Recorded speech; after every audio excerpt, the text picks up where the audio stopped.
আসসালামু আলাইকুম। আমি আয়মান আবার লেখা শুরু করলাম কেরানীগঞ্জ থেকে। পবিত্র কোরআন হিফজ সম্পন্ন করে এক নতুন জীবনের সন্ধানে মাদারীপুরের কালকিনির পথে পা বাড়ালাম। গন্তব্য ছিল হিফজ শুনানির মজলিস। সেখানে পৌঁছানোর পর আল্লাহর অসীম কৃপায় অপ্রত্যাশিতভাবে একটি মসজিদে ইমামতির সুযোগও জুটে গেল। মাদ্রাসার ভেতরের সেই বিভীষিকাময় অধ্যায় পেরিয়ে ভেবেছিলাম এবার হয়তো কিছুটা শান্তির দেখা পাব, কিন্তু নিয়তি হয়তো অন্য কিছু লিখে রেখেছিল।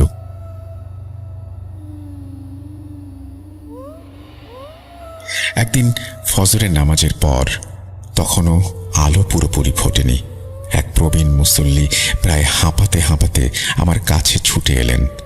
তার চোখ মুখে গভীর উদ্বেগ আর অসহায়ত্ব। মিনতি ভরা কণ্ঠে বললেন, হুজুর, দয়া করে একটু আমাদের বাড়িতে চলুন।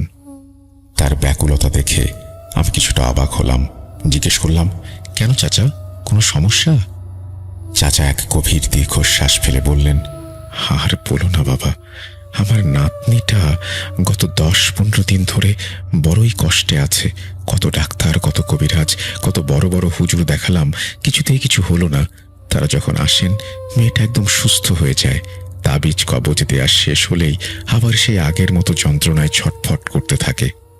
তাই সব দ্বিধার লজ্জা সরিয়ে তোমার কাছে ছুটে এসেছি বাবা। চাচার কথা শুনে আমি স্তম্ভিত হয়ে গেলাম। আমার আধ্যাত্মিক জগতের অভিজ্ঞতা তো একেবারেই ব্যক্তিগত, গোপনীয়। তিনি কি করে আঁচ করলেন যে আমি এই ধরনের কিছু করতে পারি? কবিরাজি, তাবিজ কবজ তো আমার তেমন পছন্দের বিষয়ও নয়।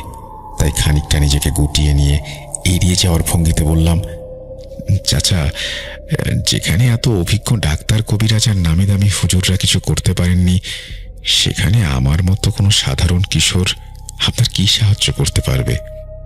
কিন্তু চাচা নাছোড়বান্দা, তার চোখ মুখে দৃঢ় বিশ্বাস। তিনি আরো বিস্ময়কর কথা বললেন, বাবা, তুমি সাধারণ কেউ নও, তা আমরা সবাই জানি। আমার বিস্ময় আরো বাড়ল। সবাই জানেন? এর মানে কি? আপনারা আমার মধ্যে এমন কি দেখেছেন? তখন চাচা মুখ খুললেন। তার কথায় এলাকার এক অজানা অধ্যায় উন্মোচিত হল। তুমি হয়তো জানো না, এই মসজিদে বেশিরভাগ মুসল্লি এলাকার প্রভাবশালী এমপি চেয়ারম্যানদের লোক।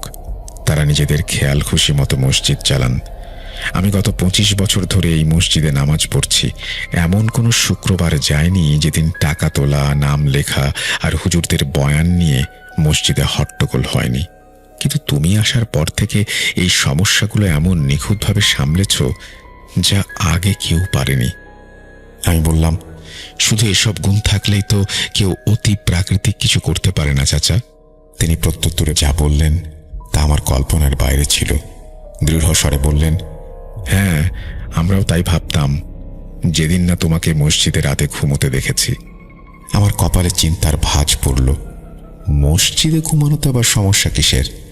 চাচা বললেন, তুমি কি অন্য এলাকা থেকে এসেছো?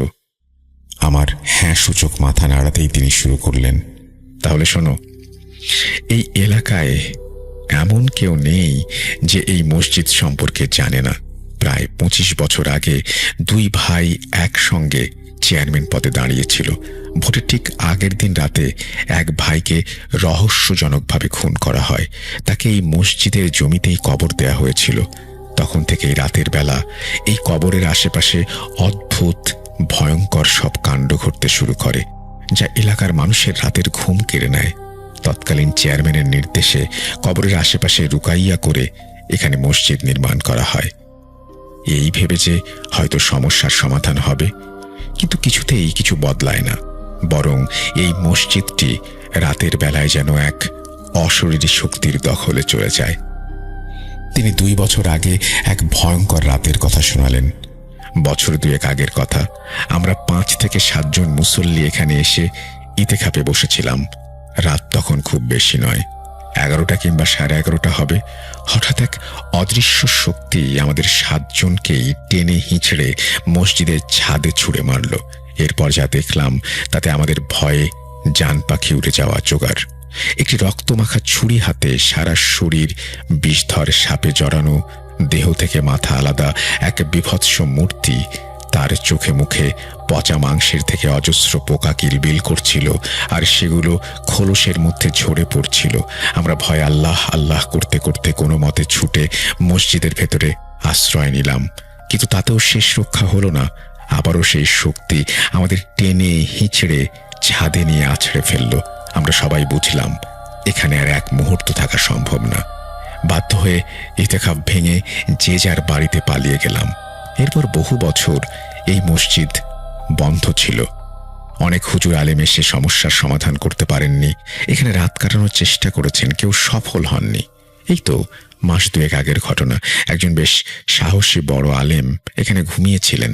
তাকেও টেনে হিঁচড়ে ছাদে নিয়ে এমনভাবে আছড়ে ফেলা হলো, তারপর তিনি পুরোপুরি ভেঙে পড়েন। চেয়ারম্যানের লোকেরা কড়া নির্দেশ দিয়েছিলেন, বাইরের কোনো হুজুর এলে তাকে যেন এই মসজিদ সম্পর্কে কিছু বলা না হয়।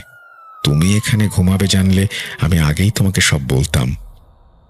আমি চাচার সমস্ত কথা মন দিয়ে শুনলাম।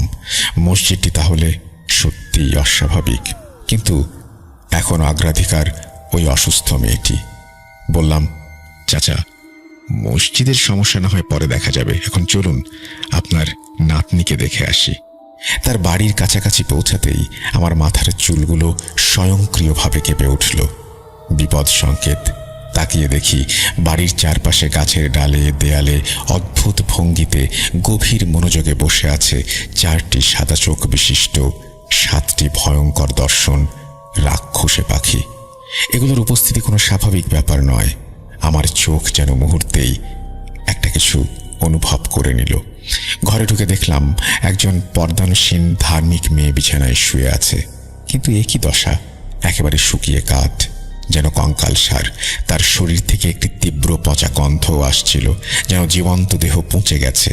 তার বাবা কাঁদতে কাঁদতে আমার পাশে এসে বসে, ভগ্ন কণ্ঠে বলে, হুজুর, এসএসসি পরীক্ষার আগ পর্যন্ত আমার মেয়েটি একদম স্বাভাবিক ছিল। তারপর একদিন সকল ছাত্রছাত্রীরা মিলে একসাথে ঘুরতে যায়। ফিরে আসার কয়েকদিন পর থেকেই তার অস্বাভাবিক আচরণ শুরু হয়।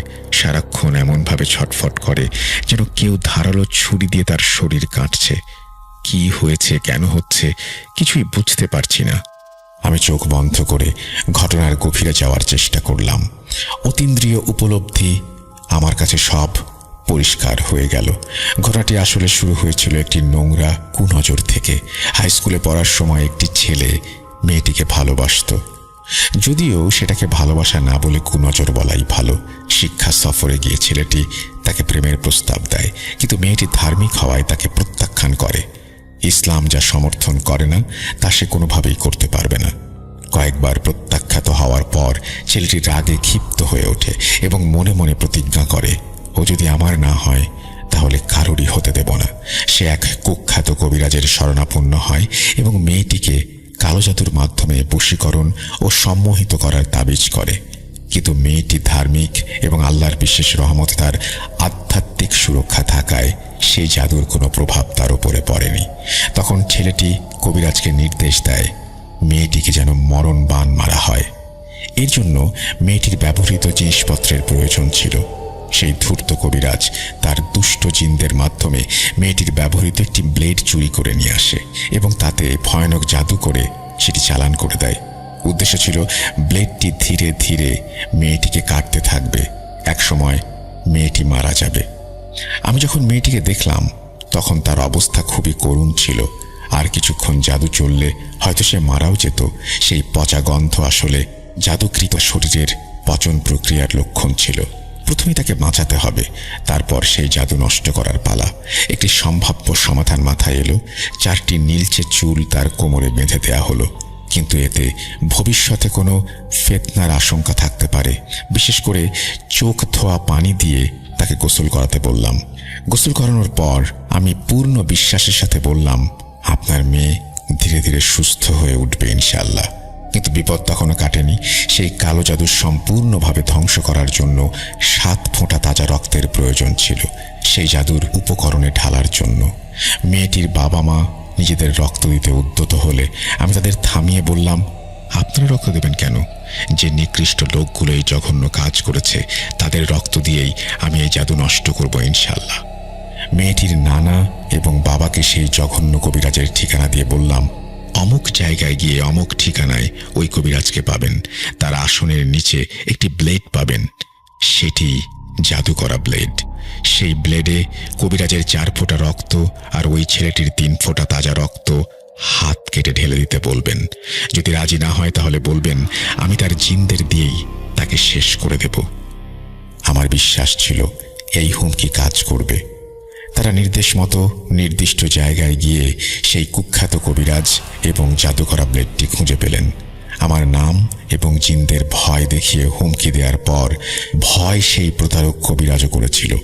ব্লেডে 7 ফোঁটা রক্ত ঢালার সঙ্গে সঙ্গেই মেয়েটির ওপর করা সেই মরণবান জাদু নিমেষেই উধাও হয়ে গেল।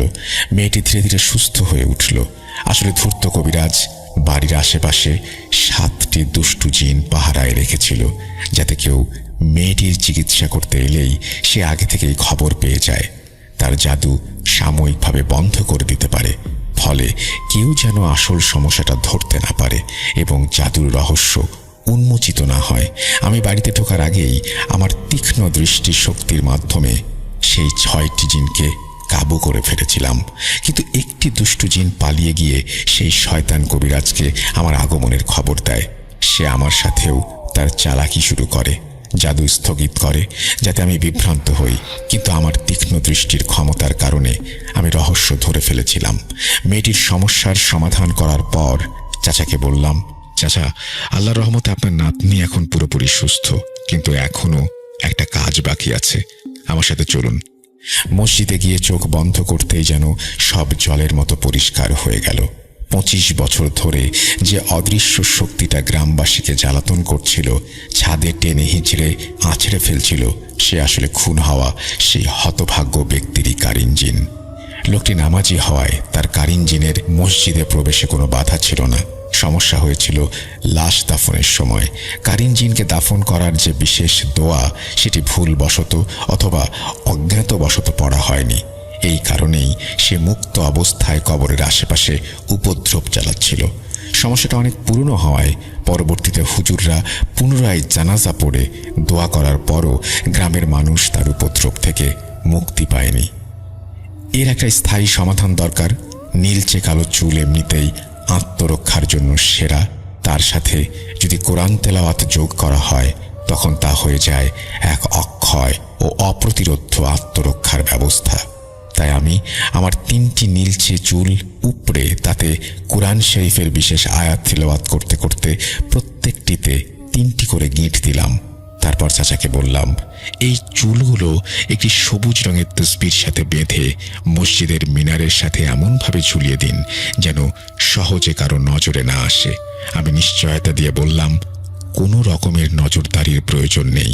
আল্লাহর হুকুমে এই চুল আর তসবি যতদিন এখানে ঝুলবে, যতই ঝড় তুফান আসুক, ইনশাআল্লাহ এই তসবি বিন্দু পরিমাণও নড়বে না এবং মসজিদেরও সমস্যা স্থায়ীভাবে সমাধান হয়ে যাবে।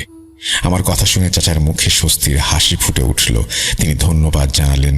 আমি সেই অস্বাভাবিক কবরের রহস্য আর অসুস্থ মেয়ের মরণবান জাদুর সমাধান করে সবার কাছে বিদায় নিয়ে যশোরের পথে যাত্রা শুরু করলাম। আজকের ঘটনাটি আমাকে যিনি পাঠিয়েছেন তার নাম হচ্ছে ফাতিমা। তিনি ওনার বয়স প্রায় 70 বছরের উপরে হতে পারে। তো উনি বর্তমানে ইউএস আছেন। তো ঘটনাটি আমি আপনাদের বোঝার সুবিধার্থে উনার ভাষাতেই ঘটনাটি শেয়ার করছি। ঘটনার শুরুতে উনি সবাইকে সালাম জানান। তো আমি সরাসরি উনার ভাষায় ঘটনাটি বলতে শুরু করছি। আমার নাম ফাতিমা। আমি বর্তমানে ইউএসএ থাকি। আমার বয়স 70 ঊর্ধ্ব হবে। আমি কখনো ভাবিনি যে আমার ঘটনাটি আমি কখনো শেয়ার করতে পারবো। শুরু থেকে আমি ভূত.com শুনতাম। তো আজ কেন যেন না মনে হলো আমার ঘটনাটি সবার সাথে শেয়ার করি। তো আমার ঘটনাটি যখন ঘটে তখন আমার বয়স ছিল 9 থেকে 10 বছরের মতো। ঘটনাটি মূলত দেশভাগের আগের একটি ঘটনা। তো সে সময় আমরা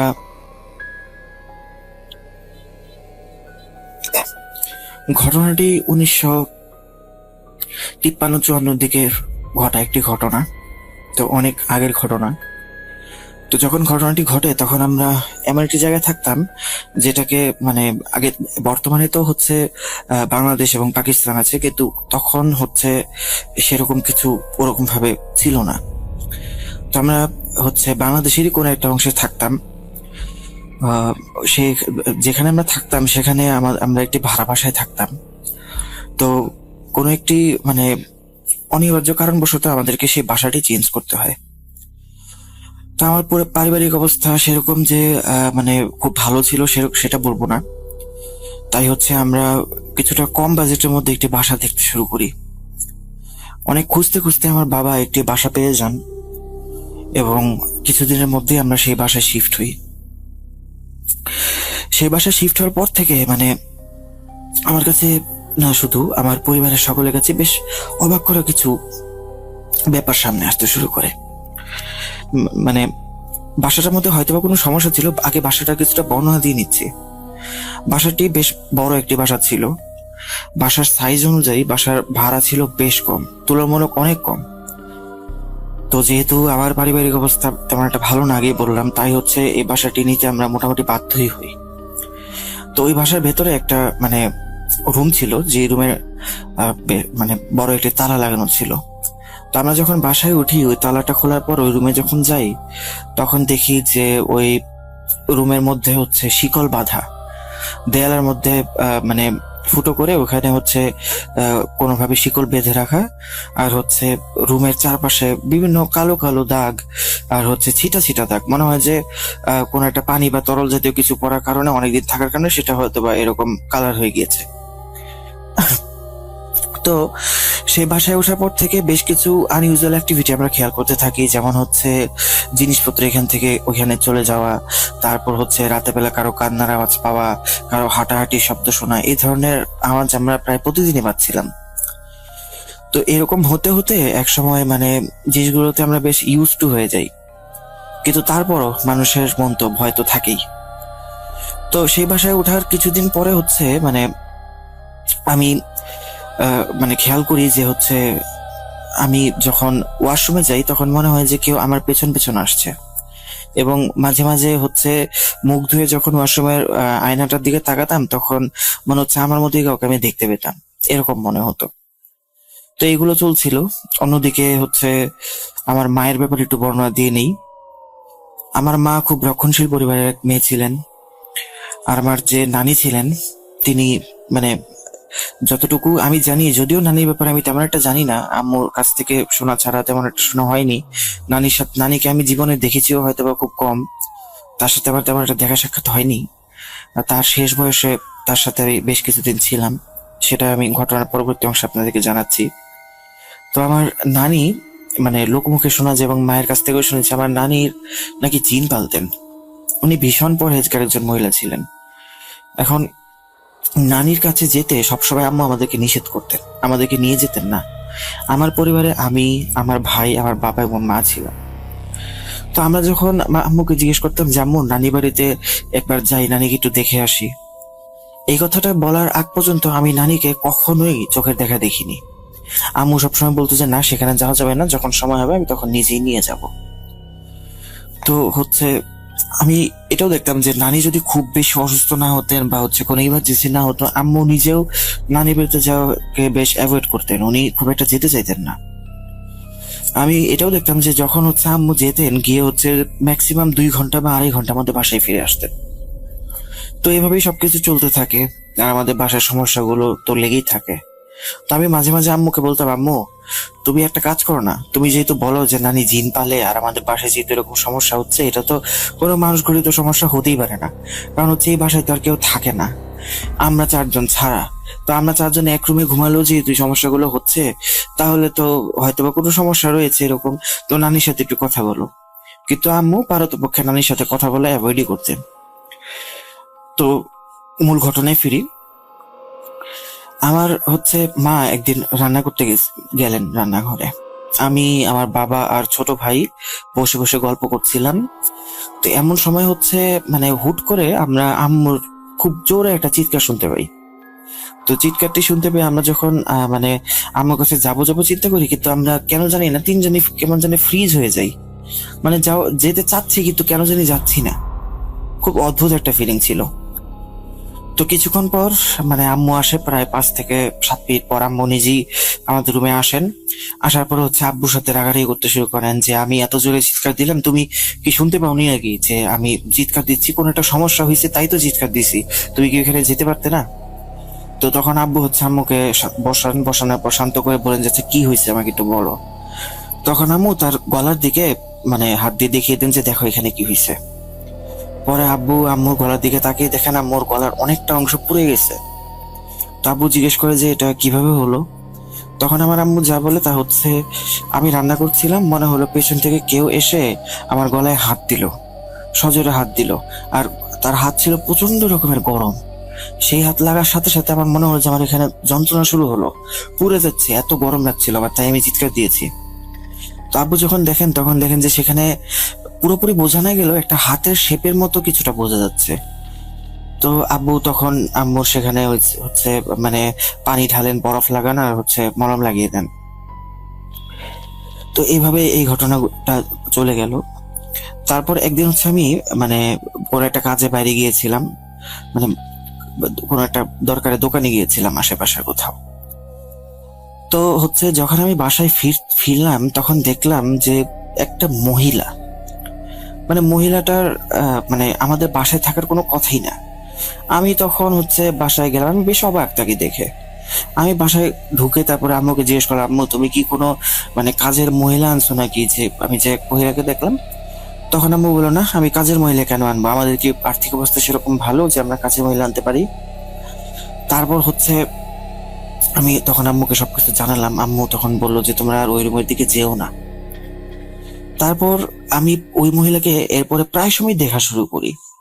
সে মানে আমার রুমে ঘুরঘুর করতে থাকে।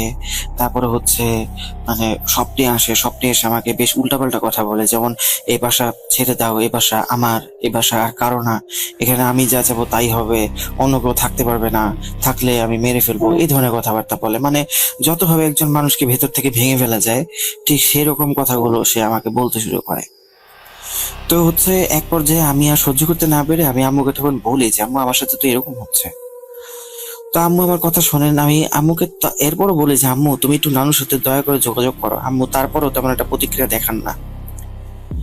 এরপর একদিন এমন এক ঘটনা ঘটে যার কারণে হচ্ছে মোটামুটি আম্মু বাধ্যই হয়ে যান আহ, ঘটনাটি নানুর সাথে শেয়ার করার জন্য। তো যে ঘটনাটি ঘটে সেটা আমি আপনার সাথে শেয়ার করছি। সেটা হচ্ছে আমার বাবা মানে প্রচুর সিগারেট খেতেন। উনি বলতে গেলে চেইন স্মোকার টাইপের একজন মানুষ ছিলেন। মানে প্রত্যেক 10 মিনিট 15 মিনিট বা 30 মিনিট পর পর ওনার মুখে সিগারেট থাকতোই। তো ওনার আবার একটা অভ্যাস ছিল, সিগারেট খাওয়ার সময় যদি কখনো ওনার ওয়াশরুমে যাওয়ার প্রয়োজন পড়তো, উনি অ্যাশট্রের মধ্যে সিগারেটটা জ্বলন্ত অবস্থায় রেখে সেখান পরে ওয়াশরুমে চলে যেতেন। ওয়াশরুম থেকে এসে বাকিটুকু খেতেন। তো এরকম একদিন হচ্ছে আব্বু জ্বলন্ত সিগারেট অ্যাশট্রের মধ্যে রেখে হচ্ছে ওয়াশরুমে গেছেন। তো ওয়াশরুম থেকে উনি বের হয়ে দেখেন, মানে উনি ওয়াশরুম থেকে বের হওয়ার আগে প্রচন্ড চিল্লাপাল্লার আওয়াজ শুনতে পান। উনি দ্রুত ওয়াশরুম থেকে বের হন, বের হয়ে চিন্তা করেন যে কি হলো, কিসের এত চিল্লাপাল্লা। উনি ওয়াশরুম থেকে বের হয়ে দেখেন যে আমাদের বাবা মার রুমের যে পর্দাগুলো ছিল সেগুলো দাউ দাউ করে তুলছে আগুনে, এবং সেখানে ওই পর্দার মধ্যে হচ্ছে এই সিগারেট, যেটা আব্বু জ্বলন্ত সিগারেট রেখে গিয়েছিল সেটা পর্দার মধ্যে এটাই আছে, মানে লাগানো অবস্থায় আছে, সেটা থেকে আগুন মানে লেগেছে। তো আর চিল্লাপাল্লা হচ্ছে বাইরে থেকে মানুষজন চিল্লাপাল্লা করছে, আগুন আগুন আগুন আগুন এরকম করে চিল্লাপাল্লা করছে। তো এলাকাবাসীর সহযোগিতায় এবং নিজেদের চেষ্টায় আমরা হচ্ছে পরবর্তীতে অনেক কষ্টে আগুনটাকে নিয়ন্ত্রণে আনতে সক্ষম হই। আলহামদুলিল্লাহ কারো তেমন কোনো ক্ষতি হয়নি।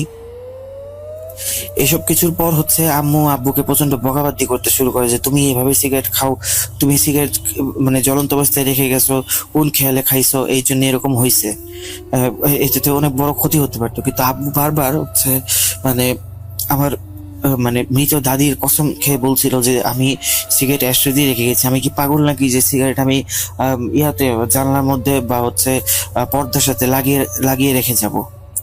কিন্তু আম্মু কিছুতেই আব্বুর কথা বিশ্বাস করলো না তখন। এরপর একদিন মানে আব্বু আবার সিগারেট খাচ্ছিলেন। ওই সময় আম্মুই রুমের মধ্যে ছিল, আম্মু ছিলেন রুমের মধ্যে।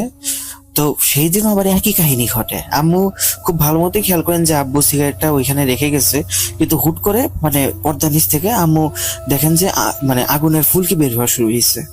তারপর আম্মু যখন পর্দার দিকে তাকান তখন দেখেন যে নিচে সিগারেটটা পড়া অবস্থায় আছে পর্দার সাথে কিছুটা দূরত্বে, এবং মানে আগুন লাগার কারণে পর্দাটা একটু ছিঁড়ে গিয়ে সিগারেটটা নিচে পড়ে গেল, এরকম একটা দৃশ্য দেখলেন আম্মু। তারপর সাথে সাথে আম্মু অ্যাশের দিকে তাকিয়ে দেখেন সেখানে কোনো সিগারেট নেই, জ্বলন্ত কোনো সিগারেট সেখানে নেই। যেহেতু সেদিন আগুন তেমন বেশি ছিল না, তো তাই আম্মু হচ্ছে মানে দ্রুত আব্বুকে ওয়াশরুম থেকে ডাকেন এবং বালতি করে পানি নিয়ে এসে আগুনটা নিভিয়ে ফেলেন। তো সেদিন আম্মুর বিশ্বাস হয় যে আব্বু আসলে মানে সত্যি কথাই বলছিল। তো এর কিছুদিন পর আম্মু চিন্তা করে যে আসলে এখন কি করা যায়। তো এই সমস্যাগুলো দিন দিন বাড়তেই আছে। তো এভাবে চলতে চলতে একদিন একটা ঘটনা ঘটে। সেই ঘটনার বর্ণনা আমি দিচ্ছি। সেটা হচ্ছে আমরা মানে খুব মানে যেদিন যখন আগুন লাগে তার আশেপাশের সময়েরই ঘটনা এটা, মানে খুব কাছাকাছি, হয়তো বা একদিন বা তার পরের দিনের ঘটনা। তো হচ্ছে আমরা সবাই মানে খাওয়া দাওয়া শেষ করে আম্মু আব্বু রুমে আমরা চারজন বসেছিলাম। হুট করে আমরা খুব জোরে একটা কান্নার আওয়াজ শুনতে পাই। কান্নার আওয়াজ শুনে আমরা রুম থেকে মানে বের হয়ে এসে এদিক সেদিক দেখতে থাকি, কিন্তু হচ্ছে কাউকে খুঁজে পাই না যে কান্নার সোর্সটা কি, কোথা থেকে কান্নাটা আসছে, সাউন্ডটা কোত্থেকে আসছে। এটা আমরা অনেক খোঁজাখুঁজি পরে কোথাও খুঁজে পাই না। সেদিন রাতে হচ্ছে আমরা সেই কান্নার আওয়াজ অনেকক্ষণ শুনেছি, বলতে গেলে প্রায় সারা রাত। যখনই ফজরের আজান পড়লো তখনই কান্নাটা থেমে গেল। এর পরবর্তী দিন থেকে এই জিনিসটা চলতেই থাকলো, এবং মানে কান্না দেখা যায় যে যখন কান্না শুরু হয় তখন কেউ হচ্ছে ফুপিয়ে ফুপিয়ে কাঁদে, আর হচ্ছে সময় যত যেতে থাকে তত তার কান্নার তীব্রতা বাড়তে থাকে এবং একসময় চিৎকারে পরিণত হয় সেটা। তো আম্মু হচ্ছে একদিন যখন কান্নার আওয়াজ হচ্ছে তখন একাই রুম থেকে বের হন, বেরিয়ে গিয়ে হচ্ছে ওই দরজাটা, যে দরজাটা লক ছিল, যেখানে হচ্ছে বললাম যে শিকল বাঁধা ছিল, সেখানে গিয়ে দেখেন কান্নাটা সেখান থেকে আসছে। আজ তা আম্মু আর ও সেখান থেকে আসছে এটা তো আম্মু বুঝতেই পারেন। তারপরে দেখেন ওই রুমের ভিতরে কোনো লাইট লাগানো ছিল না, কিন্তু ওই রুমের ভিতর থেকে না কেমন যেন একটা আলো আসছিল, লাল রঙের একটা আলো। এবং উনি দেখতে পেলেন নিচ দিয়ে, যেহেতু দরজার নিচ দিয়ে আলো বের হচ্ছে, উনি দেখতে পেলেন যে একটা ছায়া পড়ছে, ছায়াটা এদিক থেকে সেদিক সরে যাচ্ছে বারবার। মনে হলো যে কেউ বৃত্তাকার ভাবে রুমটার ভেতরে পায়চারি করছে এবং তার ছায়াটা ওই আলোর কারণে বাইরে দেখা যাচ্ছে এসে। তো আম্মু এতে প্রচন্ড ভয় পান। পরদিন সকালবেলা আম্মু চিন্তা করেন যে না, এই সমস্যা যেহেতু এত পরিমাণ বেড়ে গেছে তাই এটা মাকে জানানো উচিত। তো আম্মু সেদিন আমাদেরকে মানে বলেন যে আমি একটু বাইরে যাচ্ছি, বাইরে গিয়ে আমি মানে কাজ আছে, আমি ফিরে আসবো খুব দ্রুত, তোমরা বাসায় ভালো মতো থাকো। তো আম্মু চলে যান। আমরা তখনও জানি না যে আম্মু নানুর কাছে গিয়েছিলেন। তো নর্মালি নানুর কাছে গেলে আমি আগেই বলেছি আম্মু 2 থেকে 2.5 ঘন্টা পর ফিরে আসেন, কিন্তু সেদিন আম্মু সকাল দুপুর 12টার দিকে বের হয়ে যান, কিন্তু ফিরে আসেন রাত 11:30টার দিকে। প্রায় 12 ঘন্টা সময় লাগে। তো আম্মু যেদিন যখন ফিরে এলেন তখন হচ্ছে দেখতে পেলাম যে উনি ঘরে ফিরে এসে মানে কাপড় চোপড় চেঞ্জ না করে সেই অবস্থাতেই ব্যাগ থেকে একটা ছাইয়ের একটা কাগজ বের করলেন। সেই কাগজের ভেতরে মানে ছাই কালারের কিছু ছিল, গুঁড়ো টাইপের কিছু ছিল। তো আম্মু সেই গুঁড়ো নিলেন, নিয়ে হচ্ছে দরজার চারপাশে ছড়িয়ে দিলেন। এরপর হচ্ছে তিনি একটা মানে ছোট মাটির পাত্র বের করলেন, একদম ছোট, মানে প্রদীপ জ্বালায় যে পাত্রগুলোর মধ্যে, সেগুলো নিলেন। নিয়ে হচ্ছে সেখানে একটু ঘি দিলেন। ঘি দেওয়ার পর সেখানে মানে ব্যাগ থেকে বের করে একটা সুতো রাখলেন, মোটা সুতো। সেখানে আগুন ধরিয়ে দেন। আগুন ধরিয়ে একটা কাগজ বের করেন আবার পার্স থেকে, বের করে সেই কাগজটা পুড়িয়ে ফেলেন। পুড়িয়ে ফেলার পর সেই ছাইটুকু আবার হচ্ছে সেই তেলের মধ্যে মানে সেই ঘিয়ের মধ্যে দিয়ে দেন। দিয়ে সেই ঘিটা হচ্ছে আবার দরজার সামনে ছড়িয়ে দেন। তো এই কাজ করার কিছুক্ষণ পর আমি যখন মানে রুমের মধ্যে আসার পর আম্মুকে জিজ্ঞেস করি, আম্মু তুমি এটা কি করলা, তুমি কোথায় গেছিলা? তখন আম্মু বলে যে আমি তোমার নানুর কাছে গিয়েছিলাম, কোনো প্রশ্ন তোমরা করো না, যেটা করছি মানে বুঝে শুনে করছি, তোমরা আজকে রাতে বাইরে যেও না। তো রাতে খাওয়া দাওয়া পরে তো বাইরে যেতেই হয়। তো খাওয়া দাওয়া পরে যখন রুমের মধ্যে ফিরছি আমরা সবাই একসাথে, তখন দেখতে পাই যে দুটো বিড়াল, একটা ছিল ধূসর কালারের আর একটা ছিল কিছুটা কালচে কালারের, মানে বেশ কালোই ছিল ওটা।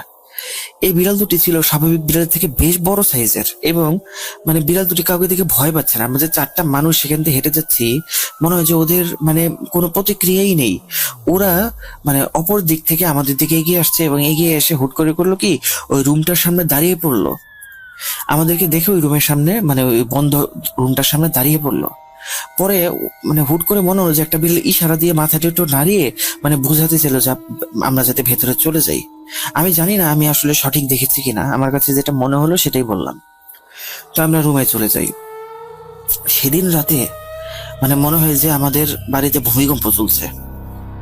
মানে খাট পালং সব কাঁপতে শুরু করে, একটু পর পর কেঁপে কেঁপে উঠছে। আর সারাটা রাত বিড়ালের প্রচন্ড আওয়াজে মানে আমরা কেউই ঘুমাতে পারিনি। মনে হচ্ছে যে বিড়াল এমন ভাবে মারামারি করছে যেন হচ্ছে জীবন মৃত্যুর সন্ধিক্ষণে পৌঁছে গেছে, এত মারামারি করছে। মানে একটু পর পরে একে মারছে মনে হচ্ছে, আবার মনে হচ্ছে ও আবার ওকে মারছে। মানে ধস্তাধস্তির শব্দ আর হচ্ছে বিড়ালের কর্কশ আওয়াজ, এগুলোতে আমাদের মানে বাসার পরিবেশ একদম ভারী হয়ে যায়। আর একটু পর পরে বাসা কেঁপে কেঁপে ওঠা শুরু করে। মানে হচ্ছে কি বলবো, মানে ভূমিকম্পের মতো শুরু হয়। তো পরদিন সকালবেলা আমরা মানে আজান দেওয়ার পরে যখন শব্দ মানে কমে যায় তখন আমরা ঘুমাই, এবং ঘুম থেকে উঠে সকালবেলা হচ্ছে আমরা যখন রুম থেকে বের হই, বের হওয়ার পরে দেখি যে ওই রুমটার সামনে মানে রক্তের দাগে ভরা। রুমের দরজা রক্তে ভেজা, রুমের দেয়াল রক্তে ভেজা। রুমের দরজা খোলাই ছিল সেদিন। সকালবেলা আমরা উঠেই দেখি রুমের দরজা খোলা, তো ভিতরে গিয়ে দেখি সমানে রক্তের ছিটা, তারপরে হচ্ছে দরজার মধ্যে রক্তের ছিটা লেগেই আছে লেগেই আছে। তো আব্বু হচ্ছে বাইরে থেকে কয়েকজন লোক নিয়ে আসে সেগুলো পরিষ্কার করার জন্য। তো সেগুলো পরিষ্কার করে যখন লোকগুলো চলে যাচ্ছিল তখন হচ্ছে আব্বু তাদেরকে মানে বাইরে এগিয়ে দিতে গেলেন। এগিয়ে দিয়ে যাওয়ার সময় এক লোক আব্বুকে বলেন যে আচ্ছা, আপনারা এই বাসাটার খোঁজ কোথা থেকে পেলেন? তখন আব্বু বলে যে এটা হচ্ছে মানে আমরা বাসা চেঞ্জ করতে হয়, তো অনেক খোঁজাখুঁজির কারণে ব্রোকারের মাধ্যমে বাসাটা আমরা পাই। তো তখন ওই লোকটা বলে আচ্ছা, ব্রোকার কি আপনাদেরকে কিছু বলেন নাই? তখন আব্বু বললো যে কেন, ব্রোকার কি বলবে? তখন বলছে এই বাসায় তো একটা সমস্যা আছে। তখন আব্বু জিজ্ঞেস করেন যে কিসের সমস্যা? তখন বলে যে আমি হচ্ছে এই এলাকাতে এরকম ধোয়া মোছার কাজ, তারপর হচ্ছে রং করার কাজ, এগুলো সবসময় করে থাকি। তো এই বাসায় আমাকে বুধবার ডাকা হয়েছে, কিন্তু আমি এর আগে কখনো আসি নাই। যেহেতু আপনারা, কারণ বাসা এর আগে খালিই ছিল, আর যেহেতু এখন আপনারা থাকেন তাই হচ্ছে আমি আসার সাহস করছি, না হলে হয়তো আমি আসতাম না। তখন আব্বু জিজ্ঞেস করেন যে আপনি একটু ভেঙে বলেন তো ব্যাপারটা। তখন ওই লোকটা বলে যে এই বাড়িতে একটা মহিলা থাকতেন একাই। ওই মহিলা সবাই মানে লোকমুখে শোনা যায় যে ওই মহিলা নাকি কালো জাদু করতেন। আর হচ্ছে যে রুমটা আজকে পরিষ্কার করে দিলাম সেই রুমে উনি হচ্ছে মানুষদেরকে ধরে বেঁধে রাখতেন এবং তাদের উপর কালো জাদু করতেন। সারা রাত সেই বাসা থেকে ভয়ঙ্কর ভয়ঙ্কর শব্দ শোনা যেত।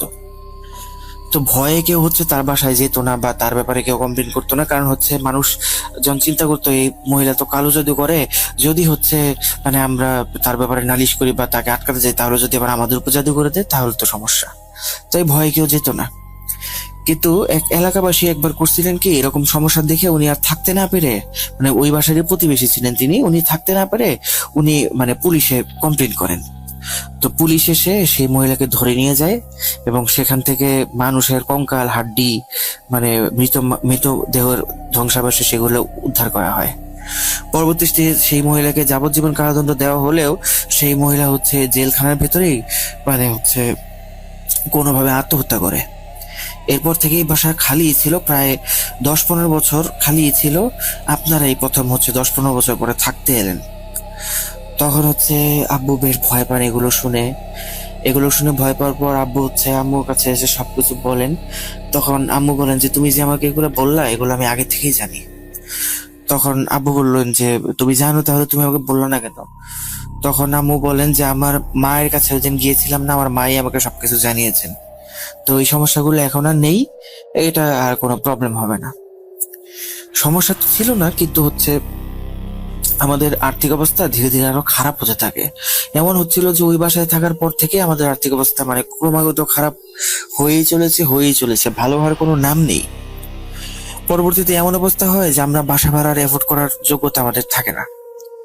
তো আমার নানুর সাথে আম্মু কথা বলেন এবং নানু তখন বলেন যে ঠিক আছে, আমি যেহেতু আমার বাসায় একাই থাকি তাই তোমরা হচ্ছে মানে আমার বাসায় চলে আসো। তো তো নানু হচ্ছে মানে একাই থাকতেন একটা বাসার মধ্যে, বেশ বড় সড়ো বাসা। আমার নানা বাসাটা করে দিয়ে গিয়েছিলেন মারা যাওয়ার আগে। তো ওই বাসায় নানু একাই থাকতেন, আর নানুর এই ধরনের জিন পালার সমস্যার কারণে হচ্ছে আম্মু তার সাথে থাকতেন, এবং নানুর সাথে কেউই থাকতেন না। নানু শুধুমাত্র একজন কাজের লোক ছিল, যে হচ্ছে মানে এসে নানুর কাজ টাজ করে দিয়ে সন্ধ্যার মধ্যে চলে যেত। আবার কিন্তু পুরা বাসায় আমার নানু একাই থাকতেন। তো প্রথমবারের মতো তখন আমি আর নানুর সাথে দেখা হয়। আমি যখন যাই উনি হচ্ছে খুব মানে আন্তরিকতার সাথে আমাদের সাথে দেখা সাক্ষাৎ করেন, আমাকে এসে জড়িয়ে ধরেন, আমাকে মানে বলতে থাকেন যে নানু ভাই তুমি কেমন আছো, তোমাকে তো আমি এর আগে দেখছি, ছোট অবস্থায় দেখছি, কিন্তু তুমি তো আমাকে এর আগে দেখো নাই। তো আমি নানুকে দেখে হচ্ছে খুব আবেগ আপ্লুত হয়ে পড়ি, এবং মানে এক রকমের চোখে পানি চলে আসে, আর আমিও তাকে খুব শক্ত করে জড়িয়ে ধরে রাখি কিছুক্ষণ। তো নানুর বাসায় গিয়ে যখন হচ্ছে ভেতরে যাই, তখন দেখি যে মানে কম করে হলেও 30 থেকে 40টা বিড়াল, এবং ওই 30 থেকে 40টা বিড়ালের মধ্যে হচ্ছে আমি ওই ধূসর একটা বিড়াল আর কালো বিড়ালটাকে দেখতে পাই। আমি তখন নানুকে জিজ্ঞেস করি, নানু এই বিড়াল দুটো তো আমি ওরা বাসায় দেখলাম, এরা আবার এখানে কিভাবে এলো? তখন নানু বলেন যে এরা তোমার এবং আমাদের বন্ধু, এরা আমাদের উপকার করবে। তা আমি তখন নানুর কথা কিছু বুঝি না যে বিড়াল আবার বন্ধু কিভাবে হয়, কারণ আমি তো তখন ছোট ছিলাম, আমার বয়স 9 কি 10 বছর হবে। তো আমি এত কিছু তো জানতাম না, বুঝতামও না। কিন্তু বিড়ালগুলো ছিল অনেক বড়, কারণ স্বাভাবিক বিড়াল তো আমি দেখছি, কিন্তু এই বিড়ালগুলো ছিল অনেক বড়। তো এদেরকে দেখে আমার মনের মধ্যে কিছুটা ভয় কাজ করতো। তো দুপুরবেলা যখন নানুর ওইখানে বাসায় খেতে বসি, তখন আমাদের পেছন পেছন বিড়ালগুলো চলে আসে, মানে সবগুলো বিড়ালই রুমের মধ্যে চলে আসে, এবং রুমের এক কোনায় গিয়ে সবগুলো একসাথে গিয়ে বসে, এমন ভাবে বসে মানে খুব সুশৃঙ্খল ভাবে বসে, চুপচাপ বসে থাকে, মানে খাবারের উপরে হামলা করছে না, কিচ্ছু করছে না, জাস্ট চুপচাপ সুশৃঙ্খল ভাবে বসে আছে। তো কিছুক্ষণ পর আমি খেয়াল করে দেখি যে তারা আমার দিকে তাকায় আছে, এবং আমার খুব ভয় লাগতে শুরু করে। তখন নানু জানি না কাকে উদ্দেশ্য করে বললেন যে আপনারা একটু বাইরে যান, বাচ্চাটা ভয় পাচ্ছে, আপনারা এখন এখানে থাকিয়েন না। আর বিড়ালগুলো একদম বাধ্যের মতো সুন্দর মতো লাইন ধরে রুম থেকে বেরিয়ে চলে গেল। আমি তখন বেশ অবাক হলাম, অবাক হয়ে নানুকে জিজ্ঞাসা করলাম যে নানু এটা কি হলো? তখন নানু বললেন যে তুমি মানে এখন তোমাকে কিছু বলবো না, তুমি পরবর্তীতে বুঝতে পারবা, একটু বড় হলে তুমি বুঝতে পারবা। তো কিছুদিন পর একদিন সকালবেলা আমি হচ্ছে হাঁটছিলাম, নানুর বাসা অনেক বড় একটা করিডোর ছিল, তো করিডোর ধরে হাঁটছিলাম, তখন নানু আমাকে বললো যে খাবার হতে আর 30-35 ফিট সময় লাগবে, তুমি একটু ঘরটা ঘুরে মানে বাসাটা ঘুরে দেখো। তো আমি করিডোর দিয়ে হাঁটছিলাম, হাঁটতে হাঁটতে একবার হচ্ছে আমি একটা বিশাল বড় গাছের সামনে এসে পৌঁছাই, মানে করিডোরটার বাইরে একটা বিশাল বড় গাছ। এবং খুব অবাক করার ব্যাপার হচ্ছে ওই গাছটার গায়ে সমানে তাবিজ বাঁধা, এক একটা এক এক কালারের, কোনোটা কালো, কোনোটা সাদা, কোনোটা লাল, কোনোটা সবুজ, কোনোটা হলুদ, এরকম কালারের এক একটা তাবিজ বাঁধা, মানে অসংখ্য তাবিজ বাঁধা। আমি ফিরে এসে নানুকে জিজ্ঞেস করি, নানু ওই গাছটা এরকম কেন? তখন নানু বললেন যে দুনিয়াতে তো ভালো খারাপ সবই আছে না, তা আমরা হচ্ছে ওই গাছটা হচ্ছে ভালো গাছ, ওই ওই গাছের মধ্যে আমরা খারাপ গুলোকে বেঁধে রেখে দিছি যাতে করে ওরা বের হতে না পারে। তো আমি তখনও নানুর কথা কিছু বুঝি নাই। তো একদিন রাতের বেলা হচ্ছে আমি মানে ছাগল ডাকার শব্দ পাই, তখন আমি রুম থেকে বের হয়ে দেখি যে নানু মানে বাসার দরজার সামনে বসে আছে, এবং নানুর সামনে বিশাল বড় লাইন। লাইন বলতে মানুষজন এসেছে নানুর কাছ থেকে চিকিৎসা নেওয়ার জন্য। আমি তখন আম্মুকে জিজ্ঞেস করি, আম্মু নানু কি ডাক্তার? তখন আম্মু আমাকে বলে, না তো, তোমার নানু তো ডাক্তার না। তখন আমি আম্মুকে জিজ্ঞেস করি, তাহলে এত মানুষ নানুর কাছ থেকে কিসের চিকিৎসা নিতে আসছে? তখন আম্মু বলেন যে এটা ওই চিকিৎসা না, এটা আলাদা চিকিৎসা, এটা তুমি বুঝবে না। তো সেদিন হচ্ছে আমি খেয়াল করলাম যে যারাই চিকিৎসা নিতে আসছে প্রত্যেকের কাছে একটা করে ছাগল রাখা। তো ছাগলগুলো হচ্ছে চিকিৎসা নিয়ে যাচ্ছে, নিয়ে যাওয়ার পরে ছাগলগুলো হচ্ছে নানুর যে কাজের লোকটা ছিল তার কাছে দিয়ে যাচ্ছে, এবং সে হচ্ছে বাড়ির পেছনে একটা জায়গায় ছাগলগুলোকে বেঁধে আসছে, এবং সেই ছাগলগুলো ডাকাডাকি শব্দ আমি পাচ্ছিলাম। তো নানুকে আমি সব শেষ হয়ে গেলে, নানুর কাজ শেষ হয়ে গেলে আমি নানুকে জিজ্ঞাসা করি যে নানু এই ছাগলগুলা মানে তুমি কি আমাদেরকে খাওয়ানোর জন্য আনছো, রান্না করে খাওয়াবে? তখন নানু বললেন যে না, এগুলো আমাদের খাবার না, এগুলো হচ্ছে আমাদের বন্ধুদের খাবার। ওই যে তুমি আমার বন্ধুদেরকে দেখছো না, বিড়ালগুলোকে, ওটা ওদের খাবার, এটা ওরা খাবে। ওরা তো আমাদের উপকার করে, ওদেরও তো খাওয়ার দরকার পড়ে, তাই হচ্ছে এটা ওদের জন্য, এটা আমাদের জন্য না। ওরা যদি খুশি হয়ে আমাদেরকে দেয় তাহলে হচ্ছে আমরা খেতে পারি, কিন্তু ওদের কাছ থেকে আমরা চাইয়ে নিতে পারবো না। তো সেদিন রাতে হচ্ছে আমি রাত প্রায় 3টা 3:30টার দিকে হুট করে আমার ঘুম ভাঙে। আমি শুনি যে ছাগলের মানে চিৎকার চেঁচামেচির শব্দ। পরে হচ্ছে আমি দৌড়ে গিয়ে নানুকে জড়িয়ে ধরে ধরে বলি যে নানু এরকম সাউন্ড হচ্ছে কেন? তখন নানু বলেন যে ভয় পেও না, এটা হচ্ছে তোমার ওই যে বন্ধুদের কথা বলছিলাম না, ওরা ওদের খাবার খাচ্ছে, তোমরা ভয় পেও না। তো ভয় না আমরা যদিও নানু মানে আমাদেরকে বুঝিয়েছি, কিন্তু আমরা ছোট ছিলাম তাও তো ভয় পাচ্ছিলাম। তো সকালে ঘুম থেকে উঠে দেখি যে একটা ছাগল চামড়া ছাড়ানো, মানে গায়ে কোনো চামড়া নেই, মনে হচ্ছে যে খুব সুন্দর করে চামড়া ছাড়িয়ে, মানে পুরো ছাগলটা থেকে চামড়াটা ছাড়িয়ে ছাগলটা মানে ধুয়ে মুছে রেখে গেছে কেউ। তখন নানু বললেন যে তুমি যে খাইতে চাইছিলে না ছাগল, এই জন্য হচ্ছে তোমার বন্ধুরা এই ছাগলটা তোমাদের খাওয়ার জন্য রেখে গেছে। তো সেদিন রান্না করে আমরা সবাই সেই ছাগলটা খাই। এভাবে হচ্ছে নানুর বাসায় থাকতে শুরু করি। তো এক সময় আমার নানুর তো বয়স ছিল তখন অনেকই, মনে হয় 60-65 বছর হবে। উনি বেশ দুর্বল টাইপেরও ছিলেন, মানে খুব একটা চলাফেরা করতে পারতেন না। তো একটা সময় হয় যখন হচ্ছে তিনি ইন্তেকাল করেন। তো নানুর ইন্তেকাল করার পর হচ্ছে আগে দিয়ে নানু আমার আম্মুকে বলে যান যে মা, এই যে যে আমার এই বন্ধুগুলো আছে, তোমাদের বন্ধুগুলো আছে, আমি যাওয়ার পরে এরাও চলে যাবে। তোমরা শুধু একটা কাজ করবা, ওই যে গাছটা দেখছো না, ওই গাছে মোটামুটি 35টার মতো কালো তাবিজ আছে। সেই তাবিজগুলো খুলে একটা পানিতে একটা তোমাদেরকে দোয়া দিয়ে যাচ্ছি, এই দোয়াটা পরে ওই পানিতে ডুবিয়ে রাখবে। ওই পানিটা একদিন ডুবিয়ে, মানে ওই তাবিজগুলো একদিন ডুবিয়ে রাখবে, এবং ওই পানিটা পরের দিন সকালবেলা ওই গাছের গুঁড়োয় ঢেলে দিবে, আর কিছু করার দরকার নেই। তো নানু মারা যাওয়ার পরে আম্মু হচ্ছে সেই অনুযায়ী কাজ করেন। নানুর জানাজা যখন হয়, মানে আমি আব্বুর কাছে যতটুকু শুনেছি যে এত বেশি মানুষ হয়েছিল যেটা সম্ভবই না, মানে কোনোভাবেই সম্ভব না। অনেক মানুষ ছিল সেখানে, এবং প্রত্যেকটা মানুষের চেহারা না দেখতে খুব কাছাকাছি, এবং মানুষগুলোর চেহারা বেশ ঢাকা, শুধু চোখগুলো দেখা যাচ্ছে এরকম টাইপের। কিন্তু চোখগুলো সবার কেমন জানি একই রকম মনে হচ্ছিল দেখে, যে আরে এর চোখ দেখলে এরকম, আরেকজনের চোখে একই রকম, এরকম মনে হচ্ছিল।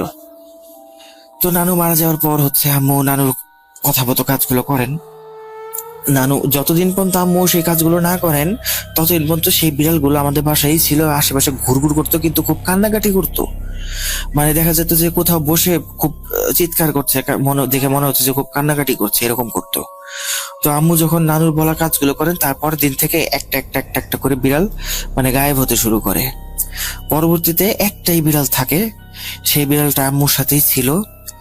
আমি একটু এরপর যখন ওই বিড়ালটাকে, মানে আমার খুব পছন্দ ছিল, ওটা ছিল একটা মানে ক্যালিকো কালারের বিড়াল, মানে গায়ের মধ্যে কালো, সাদা, ধূসর, তারপর হচ্ছে কমলা, হলুদ, এই টাইপের কালার ছিল তার গায়ের মধ্যে। ওটা আমাদের সাথেই থাকতো। তো ওটাকে আমি আবার খুব পছন্দ করতাম, খুব আদর করতাম, ও সবসময় আমাদের সাথেই থাকতো, মানে আমার সাথে খুব বেশি লেগে থাকতো।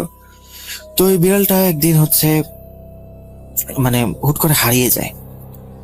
আমি তখন আম্মুকে জিজ্ঞেস করি, আম্মু বিড়ালটাকে খুঁজে তো পাইতেছি না। তখন আম্মু বলে যে, আমি তখন একটু বড় হই, আমার বয়স মনে হয় তখন 15-16 বছর হবে। তখন তো আমার জিন নিয়ে মোটামুটি আইডিয়া হয়, কারণ তখন থেকে আমি হচ্ছে কোরআন মাজিদ পড়া শুরু করি, সেখানে তো সূরা জিন ছিল। আমি আম্মুর কাছে জানতে চাইলে আম্মু আমাকে সবকিছু বুঝিয়ে বলেন। তখন আম্মু আমাকে যখন জিজ্ঞেস করলাম যে বিড়ালটা খুঁজে পাচ্ছি না, তখন আম্মু আমাকে বলে যে ও ছিল আমাদের বন্ধু, ও বিড়াল ছিল না, আসলে ও ছিল জিন।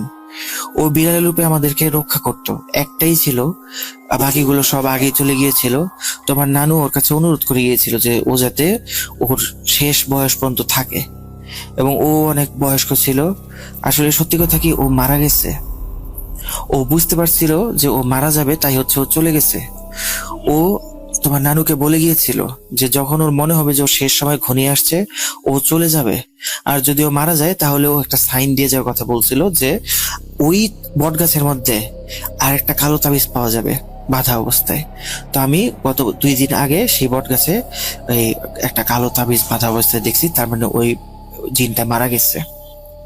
তো এটা শুনে আমার খুব কষ্ট হয় যে ওকে তো আমি জিন হিসেবে দেখিনি, ওকে তো আমি বিড়াল হিসেবে দেখছি, আমার পালিত বিড়াল হিসেবে দেখছি, তাই আমার ওর জন্য খুব মন খারাপ হচ্ছিল। তো এরপর আস্তে আস্তে বড় হলাম, বড় হয়ে বিয়ে শাদী হলো, হাজবেন্ডের সাথে ইউএস চলে এলাম। এই ছিল মেইনলি আমার ঘটনা। আমি জানি না ঘটনাটা ভয়ের কিনা, কিন্তু আমার কাছে ওই যে যে বাসায় আমরা ছিলাম, যে বাসায় ওই কালো জাদুকরী মহিলা ছিল, সেই ঘটনাটা প্রচন্ড ভয়ের ছিল। তো ফাইজান ভাই যখন আমাকে ঘটনাটি বলেছেন, উনি আমাকে এটা বলেছেন যে এই ঘটনাটি একটি বিয়ের সময়কালীন ঘটনা। ওনার আম্মুর তরফ থেকে একজন কাজিন, অর্থাৎ ওনার খালাতো ভাইয়ের বিয়ের সময় ছিল এই ঘটনাটা। তো ওনাদের দুই ভাই আসলে কাজিন কম, মানে ভাই বেশি ছিল। ওনারা একজন আরেকজনকে এতটা বেশি আপন করে ভাবতেন। দুই ভাইয়ের মধ্যে খুব ভালো একটা সম্পর্ক ছিল।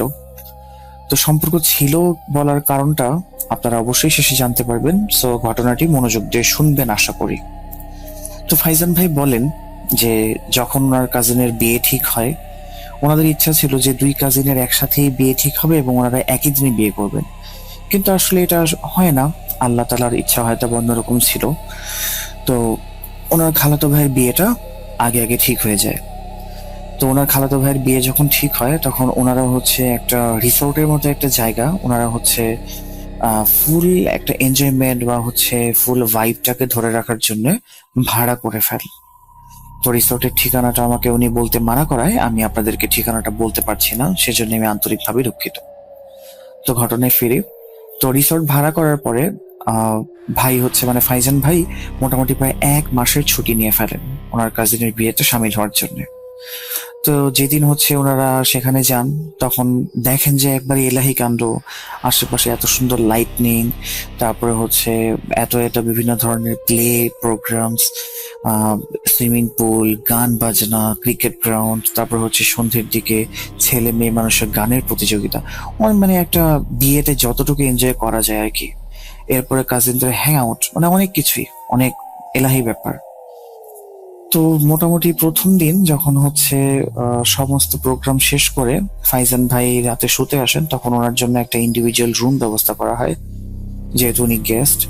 তো উনি যখন রাতের বেলা শুয়ে থাকেন, ঘুমিয়ে গেলেন। উনি খুবই টায়ার্ড ছিলেন সারাদিন প্রোগ্রামের পরে।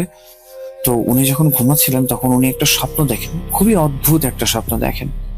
উনি দেখেন যে উনি নিজে বিছানায় ঘুমিয়ে আছেন এবং উনি আবার নিজেই বিছানার সামনে দাঁড়িয়ে আছেন, অর্থাৎ উনি নিজেকে ঘুমন্ত অবস্থায় দেখছেন। এবং এই স্বপ্নে দেখতে পাচ্ছেন যে ওনার আশেপাশে আরো কিছু ব্যক্তিবর্গ রয়েছে, যারা একে অপরের সাথে ফিস ফিস করে বলা বলি করছে যে এই ছেলে এখানে কি কারণে ঘুমাচ্ছে, এটা তো আমাদের রুম, ও কেন আমাদের রুমটা নিয়ে নিল, আমরা তো ওকে এই রুমে অ্যালাউ করবো না, আমরা চাই না ও এখানে থাকুক। তো তখন যেই ফাইজান ভাইটা দাঁড়িয়েছিলেন বেডের সামনে, উনি কি করলেন, পানির একটা গ্লাস নিলেন হাতে এবং ওনাকে ওঠানোর চেষ্টা করছিলেন, মানে নিজেকেই নিজে ওঠানোর চেষ্টা করছেন যে ঘুম থেকে ওঠো, তোমার আশেপাশে লোকজন আছে, ঘুম থেকে ওঠো। যখন উনি উঠছেন না, তখন যে ফাইজান ভাই বেডের সামনে দাঁড়িয়েছিলেন, উনি পানির গ্লাসটা ঘুমন্ত ফাইজান ভাইয়ের উপরে একেবারে ঢেলে দেন এবং ওই টাইমে ওনার ঘুমটা ভেঙে যায়।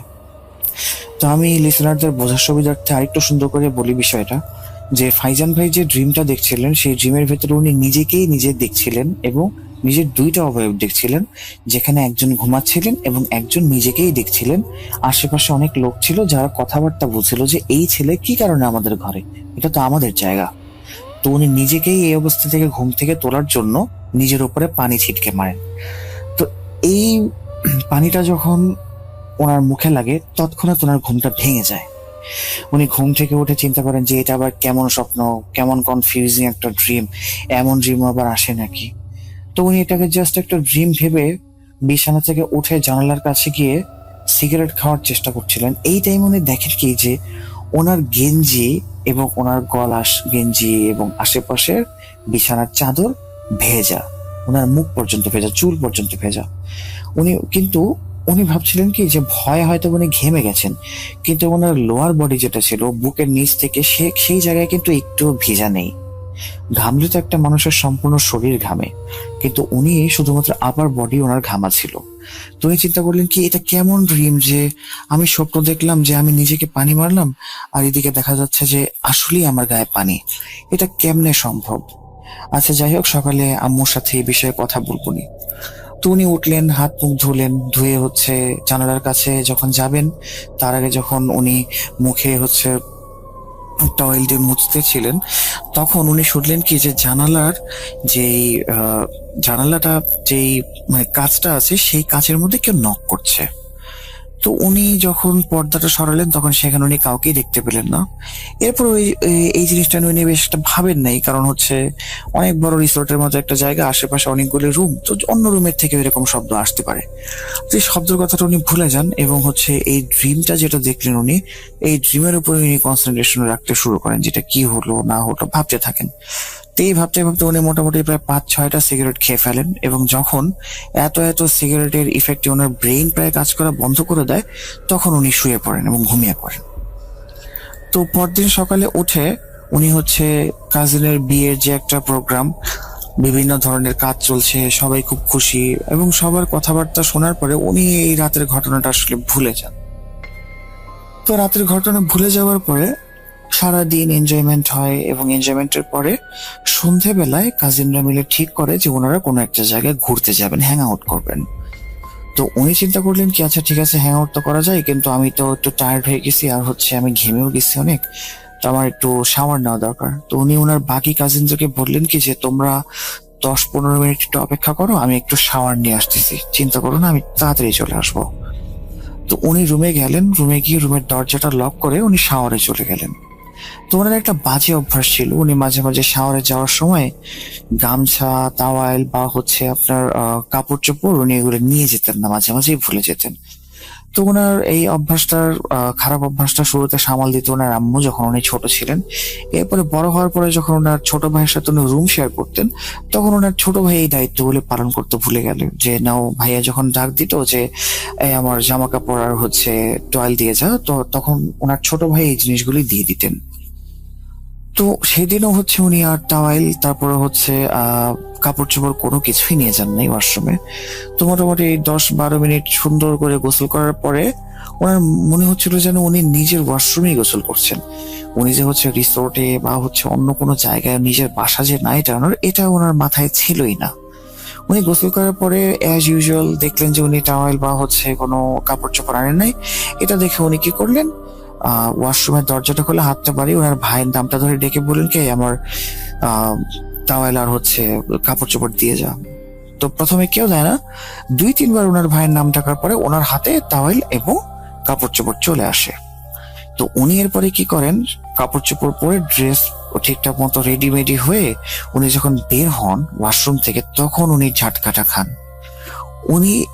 ওনার ব্রেন তখন হঠাৎ করে কাজ করা শুরু করে যে আরে আমি এটা বাসাই নাই, আর রুমটা তো আমি লক করে রাখছিলাম, এটা তো আমার নিজের একটা পার্সোনাল রুম। এখন তো আমার রুমে যদি কেউ না থাকে তাহলে আমাকে ড্রেস কে দিল, এটা কিভাবে সম্ভব? উনি দৌড়ে রুম থেকে বেরিয়ে গিয়ে ওনার যে কাজিনের বিয়ে, ওনাকে বলতে লাগলেন ঘটনাগুলো, কিন্তু ওনার কাজিন বললো কি আচ্ছা এগুলো কথা পরে শুনবো, এখন চল লং ড্রাইভে যাই।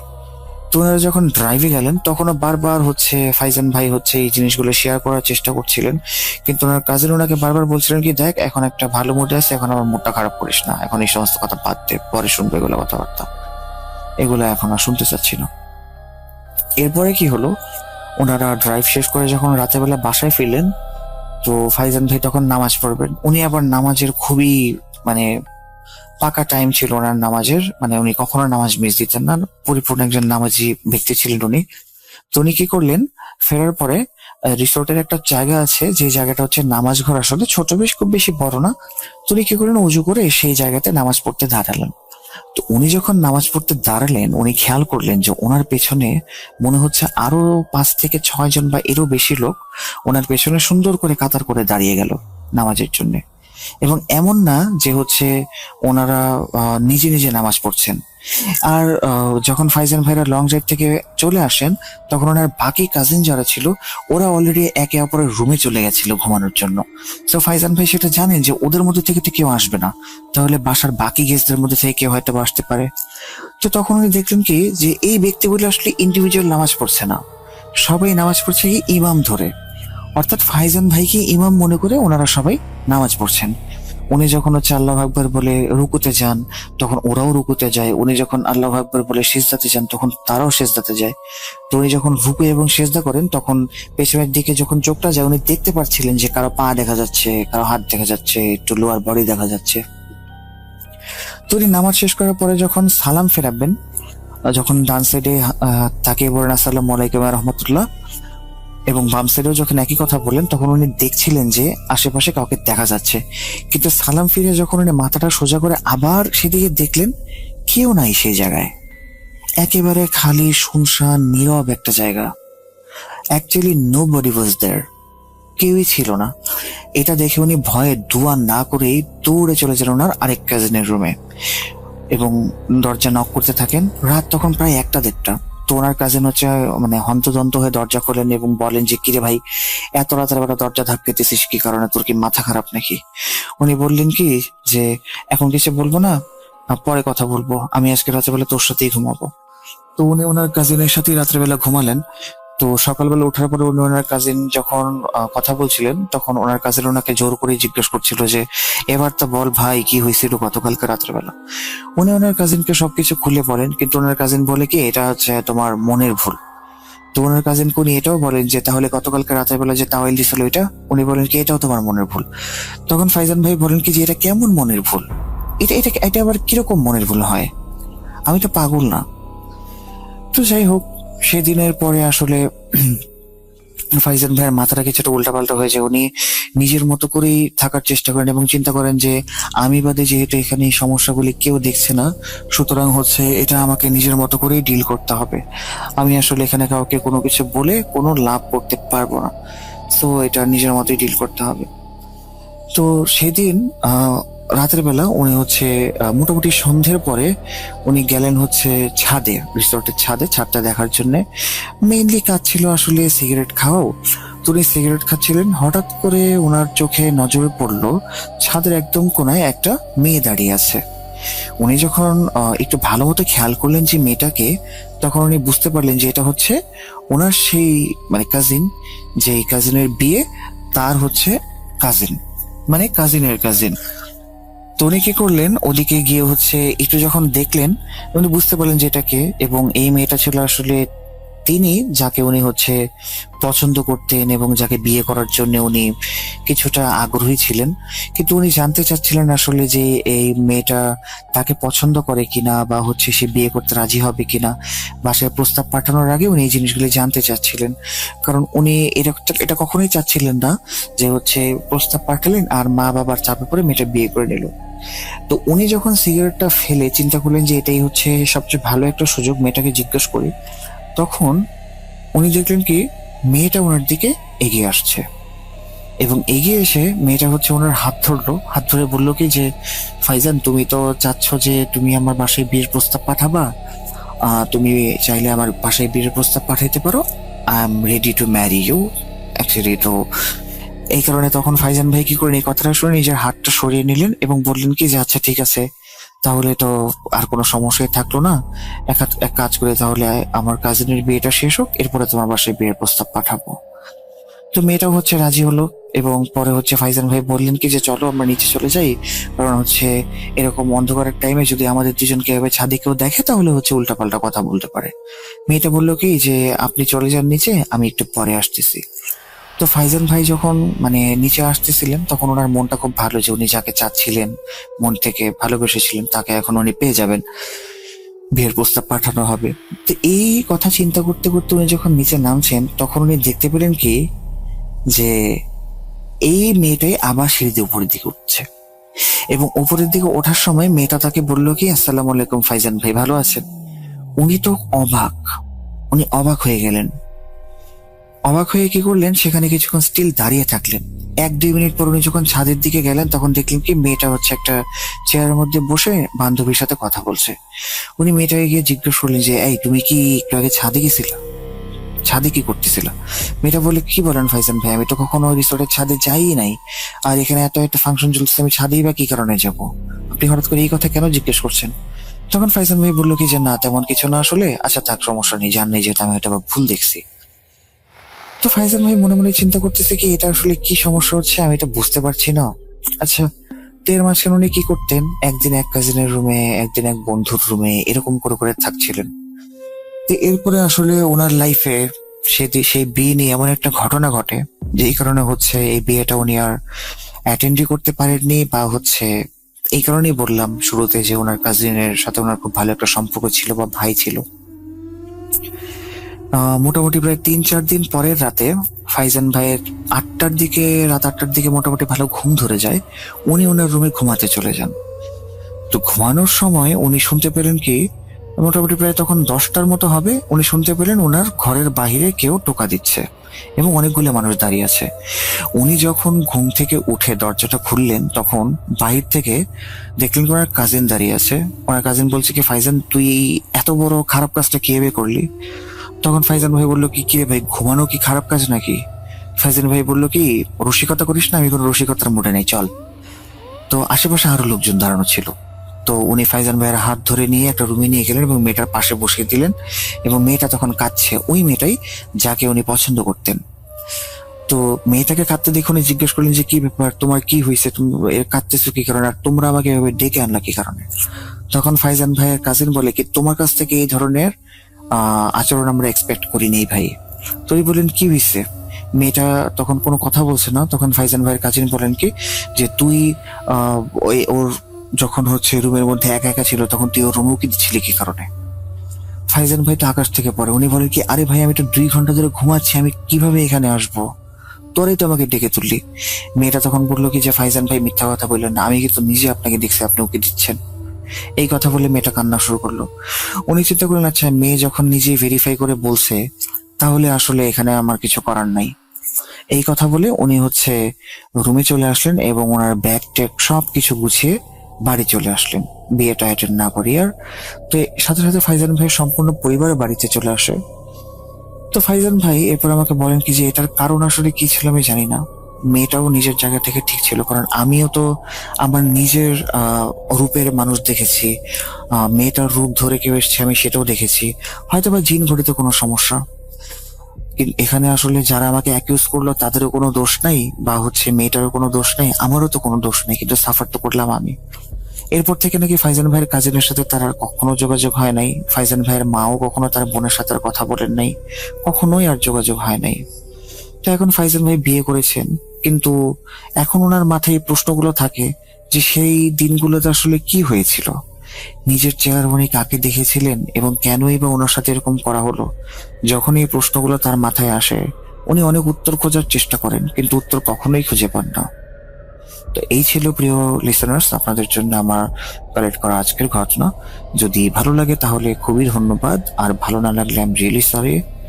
আশা করি পরবর্তীতে আপনাদের মনের মতো ঘটনা নিয়ে আসতে পারবো। ততদিন পর্যন্ত আপনারা সকলে ভালো থাকুন।